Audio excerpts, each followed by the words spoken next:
13 ഡിഗ്രിയേ ഉള്ളൂ ടെമ്പറേച്ചർ, അതായത് നല്ല തണുപ്പാണ്. എങ്കിലും സൺലൈറ്റ് അതെപ്പോഴും ഉണ്ട് ഓസ്ട്രേലിയ. അതാണ് ഇവിടുത്തെ ഒരു പ്രത്യേകത. യൂറോപ്പിലൊക്കെ ആണെങ്കിൽ തണുപ്പായിക്കഴിഞ്ഞാൽ സൺലൈറ്റ് ഉണ്ടാവില്ല, വളരെ കുറച്ച് സമയം ഉണ്ടാവുള്ളൂ. അത് തന്നെ ഇത്രത്തോളം ഷാർപ്പായിരിക്കില്ല. പക്ഷേ ഓസ്ട്രേലിയയുടെ പ്രത്യേകത അതല്ല, തണുപ്പുണ്ട്, അതിൻ്റെ കൂടെ സൺലൈറ്റും ഉണ്ട്. അതായത് വെയിലത്തിറങ്ങി നിന്നാൽ നല്ല ചൂടുമുണ്ട്. അതിന് ഒരിക്കലും ഒരു ഡിപ്പ് ഉണ്ടാകുന്നു, ഡിപ്രഷൻ ഉണ്ടാകുന്നു.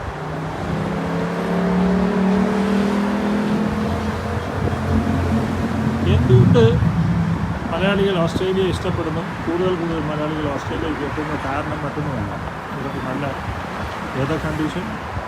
മിഡിൽ ഈസ്റ്റിലാണെങ്കിൽ 50 ഡിഗ്രി ചൂടുണ്ടാവും, ഇവിടെ ഒരിക്കലും ആ ടെമ്പറേച്ചർ ഉണ്ടാകുന്നില്ല. നല്ല വെതർ കണ്ടീഷനിൽ സുഖകരമായ ജീവിതം. തണുപ്പത്തൊക്കെ ഉറങ്ങാൻ എന്താ രസമെന്നറിയും.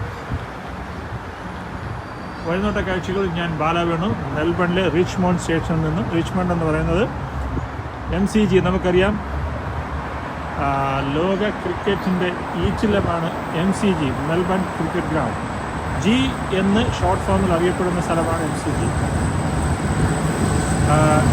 ഓസ്ട്രേലിയക്കാർ എല്ലാത്തിനും ഷോർട്ട് ഫോം യൂസ് ചെയ്യും. അതിൽ G എന്ന് പറഞ്ഞാൽ MCG. അങ്ങനെ MCG ഓസ്ട്രേലിയൻ ഓപ്പൺ നടക്കുന്ന ടെന്നീസ് സ്റ്റേഡിയം. ഇതെല്ലാം ഈ സ്റ്റേഷനിൽ നിന്നാണ് ആൾക്കാർ ഇറങ്ങി നടന്നു പോകുന്നത്. അപ്പോൾ നമ്മൾ പറഞ്ഞു തുടങ്ങിയത് ഇവിടുത്തെ ക്ലൈമറ്റ് കണ്ടീഷൻസാണ്. വെതർ വളരെ കംഫർട്ടബിളാണ്, എപ്പോഴും തണുപ്പാണ്. തണുപ്പെന്ന് പറഞ്ഞാൽ രാവിലെ ഒരുപക്ഷെ 2 ഡിഗ്രി 3 ഡിഗ്രി വരും, പക്ഷേ ഉച്ചയാകുമ്പോഴത്തേക്ക് 15-18 ഡിഗ്രി. എപ്പോഴാണെങ്കിലും രാവിലെ മുതൽ തന്നെ സൺലൈറ്റ് ഉണ്ടാവും. അപ്പോൾ നിങ്ങൾ വീടിനകത്തിരുന്ന് ബോറടിക്കുകയാണെങ്കിൽ പുറത്തോട്ട് ഇറങ്ങാൻ നല്ല വെയിലുമുണ്ട്. വഴിനോട്ട കാഴ്ചകൾ. ഞാൻ ബാലവേണു, മെൽബണിൽ നിന്ന്.